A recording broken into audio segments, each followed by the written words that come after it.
Kasih karunia dan damai sejahtera Allah Bapa kita dan anaknya Tuhan Yesus Kristus menyertai saudara.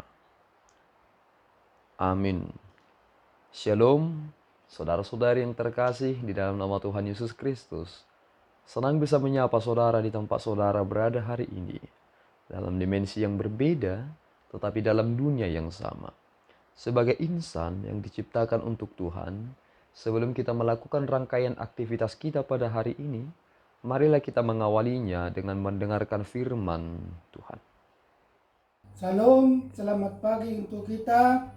Pembacaan ayat harian pagi ini tertulis di Yesaya 61 ayat 1. Demikianlah firman Tuhan. Kabar selamat kepada Sion. Roh Tuhan Allah ada padaku, oleh karena Tuhan telah mengurapi aku.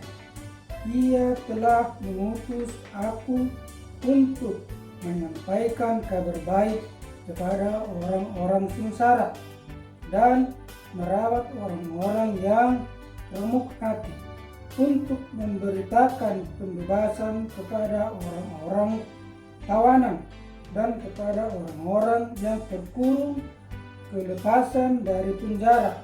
Demikian pembacaan firman Tuhan. Terima kasih.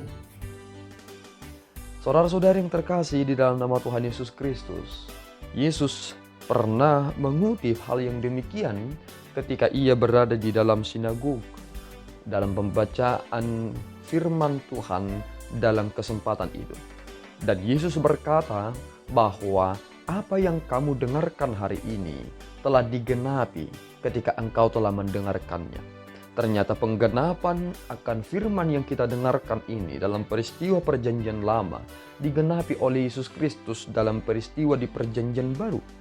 Apa yang telah digenapi oleh Yesus Kristus? Ia telah mengutus aku untuk menyampaikan kabar baik kepada orang-orang sengsara dan merawat orang-orang yang remuk hati. Apa kabar baik itu? Ketika kita mendengarkan firman Tuhan, sering sekali para pengkhotbah berkata, berita sukacita, kabar baik bagi kita, tertulis dalam kitab demikian. Mengapa setiap akan menyampaikan firman Tuhan selalu berkata kabar baik, kabar baik, kabar baik? Karena ternyata kabar baik yang kita telah terima dalam peristiwa Yesus dalam inkarnasinya menjadi manusia. Kita telah diselamatkan, kita telah dilepaskan dari penjara kesengsaraan itu. Kita memahami satu hal, bahwa ketika seseorang berdosa, maka ia selamanya terpenjara karena ia berada di bawah kuasa maut. Sehingga ketika seseorang yang berdosa mati, maka ia memasuki suatu penjara yang kekal, yakni penghakiman itu. Dan kini kita telah diselamatkan dari penjara atas tindakan-tindakan yang telah dilakukan di masa lampau. Dosa kita telah diampuni. Dan ini melebihi dari segala apapun yang dunia dapat tawarkan kepada kita. Tuhan telah menyatakan dalam Kristus, tahun rahmat Tuhan telah tiba. Orang yang buta dapat melihat. Orang yang telah terpenjara dibebaskan. Inilah tahun rahmat Tuhan yang dinyatakan kepada manusia. Oleh karena itu saudaraku yang terkasih, ketika Yesus dibaptiskan di sungai Yordan, satu hal yang Tuhan nyatakan dalam kepribadian Yesus Kristus. Yesus dikatakan, inilah anakku yang kukasihi. Ketika Allah Bapa merujuk kepada Yesus Kristus dalam inkarnasinya sebagai manusia, maka penekanan kepada inilah anakku, dengarkanlah dia. Ini salah satu hal yang telah kita terima dalam pembaptisan itu. Sebagaimana Yesus Kristus diurapi dalam Roh Kudus, sama hakikatnya ketika seorang raja diurapi. Yesus Kristus benar dia adalah menjadi raja atas seluruh yang ada dalam kehidupan ini. Raja atas bumi dan langit. Ia adalah yang diurapi. Ia adalah yang diutus bagi kita. Dia adalah Allah yang dari sejak ada, ia telah ada. Maka kini saudaraku yang terkasih, nyatakanlah tahun rahmat Tuhan telah tiba dalam kehidupan saudara, maka jangan menjadi orang-orang yang terus membelenggu orang lain.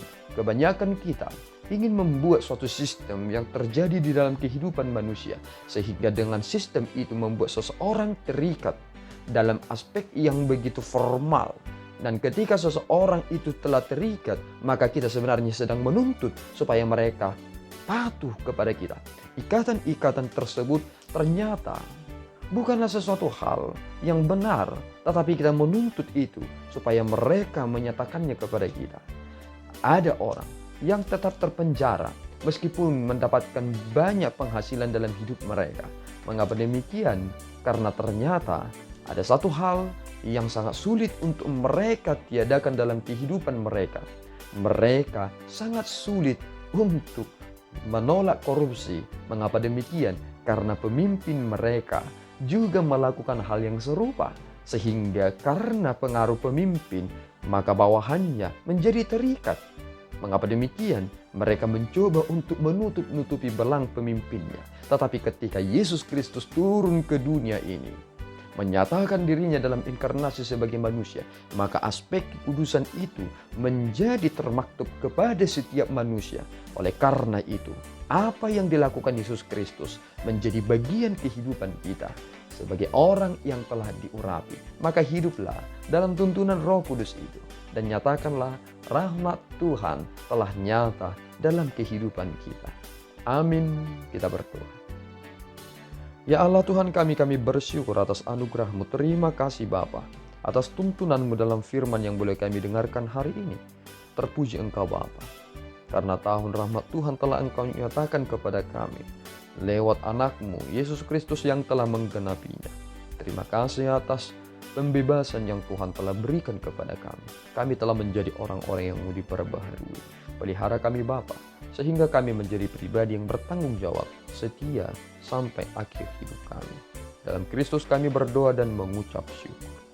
Anugerah Tuhan kita Yesus Kristus, kasih setia Allah Bapa, dan persekutuan Roh Kudus menyertai saudara.